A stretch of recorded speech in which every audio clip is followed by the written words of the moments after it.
when you're a competitive athlete, you learn very quickly how strong you are or how energetic you are, all of those things. But it could very well be that there's a lot of people who have an equally as good a body as you have, that performs just as well, that is as muscular, let's say in bodybuilding, has exactly the same kind of proportions and all of those things.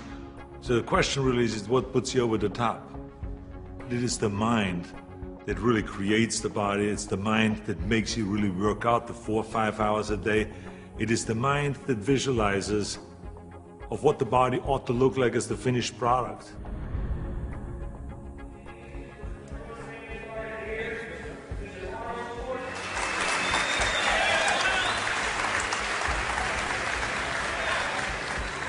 Hello everybody. For the last 2 years, I've been doing exhibitions like this all over California in various institutions, in prisons, in hospitals and so on. And I've been having a great time, and it's a very satisfying thing for me to do, to spend one day every month to come to one of those places and to help the guys with their training and so on. When I used to do seminars on how to become a champion, I would always ask people, why do you want to be a champion? Or what do you want to accomplish? Why are you training? And they will, if a guy will get up and he will say, well, I want to train because I think that if I get muscular and I feel like I'm getting the kind of definition, then I maybe can enter a bodybuilding competition. I said, sit down. I said, if you think this way, you're going to be a loser. You're never going to make it because there's no maybe. You got to get up and say, I want to be a champion. And I do whatever it takes, the amount of hours it takes, the posing, the this, the that, the visualization, looking at training footage, looking at motivational books, reading this, reading, whatever it takes, I would do. That's the answer I want to hear from you. You can detect right away those that are going to be shaky and that will fall behind and they will not go all the way, and those that are very hungry. And that hunger you have to develop because you have to create a goal for yourself, whatever that may be, a short-term goal and a long-term goal, and you got to go after that. And if you do not see it, and if you do not believe it, who else will? The body is very important, but the mind is more important than the body. You have to visualize what that body ought to look like in order to make it win, because that's what creates then the will that you need to go to the gym every day. The will that makes you go into the 4 steps, the will that makes you go beyond when you do your 500-pound reps in the squats and you can't do another rep and your body is shaking. It's the will that makes you go one more time down and struggle up one more time. And so it's all of this, so the mental aspect that motivates you and that makes the difference between you being in the gym full of joy and looking forward to doing that extra rep and looking forward to doing those extra 100 reps in the sit-ups and working past the pain barriers. That all is the mind. That's not the body. So this is why I think the body is very important, but the mind is more important than the body.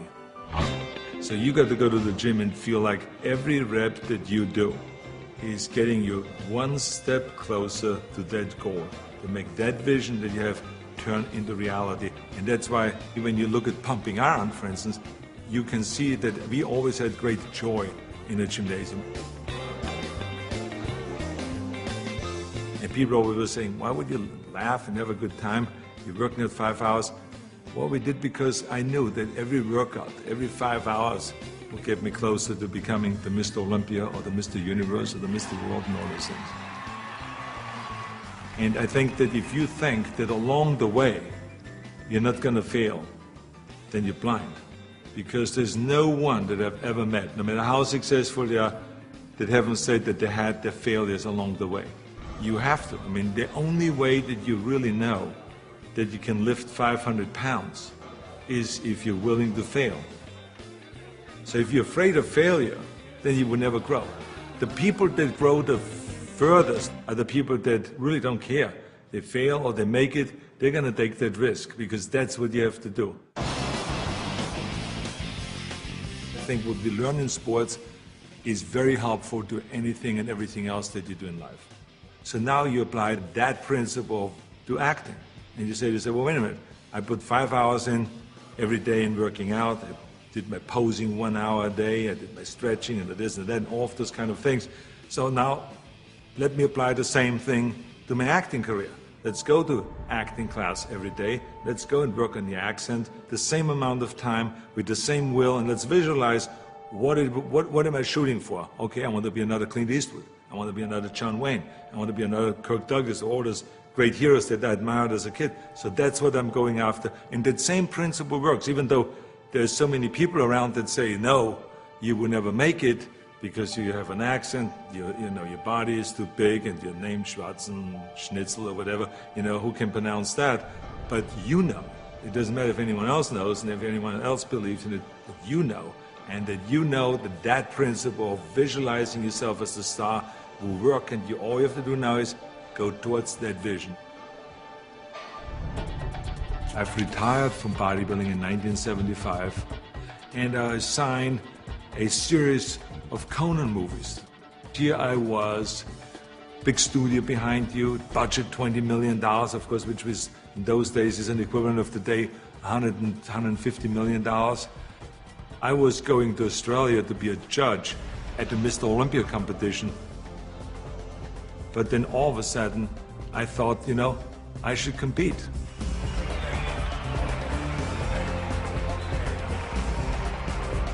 I think the competitors felt very disappointed. So they felt kind of, why would I do that? Why would I take that trophy away from them when I have everything else on the plate? And so I think there was disappointment there. And, I just felt, well, that's something that I need to do. I felt very strongly about it, and so I competed. So now you apply that principle in my political career. This historic election has come about because there's a tremendous disconnect between the people of California and the leaders of California. I'm running for governor to lead a movement for change. I want to be the people's governor. I will work honestly, without fear or favor, to do what is right for all Californians. Join Arnold and let's bring California back. People see me as a big action hero on a screen, and they expect the same kind of bigger-than-life action in reality. That's why in my political career, people always say to me, well, but this is politically risky to go and start, for instance, talking about prison reform. People don't want to go and even talk about that. So I say, well, maybe it's politically risky, but in the meantime, we have 172,000 prisoners in facilities that are built for 100,000, and something is going to break, and something is going to happen. I want to fix it. I feel very strong that I can bring people together. I feel very strong that I could unite Democrats and Republicans, all of those things. And I knew exactly what needed to be done to turn the economy around, to bring jobs back, to bring businesses back, to reform, workers' compensation, to do all of those things. I knew there's certain things that we have to do to turn the economy around and to make people in California feel like that this is, in fact, a golden state. And true enough, after I have announced, and after I ran, and after I won, all of the things that I've planned became a reality. I always use bodybuilding as an example for a lot of things that I do. If it is talking about the budget, if it's talking about the environment, if it's talking about prison reform, somehow I always get in my experience of what I've learned in bodybuilding and then somehow tie it in of what I'm doing today. I have learned a tremendous amount, and every day still is a learning experience.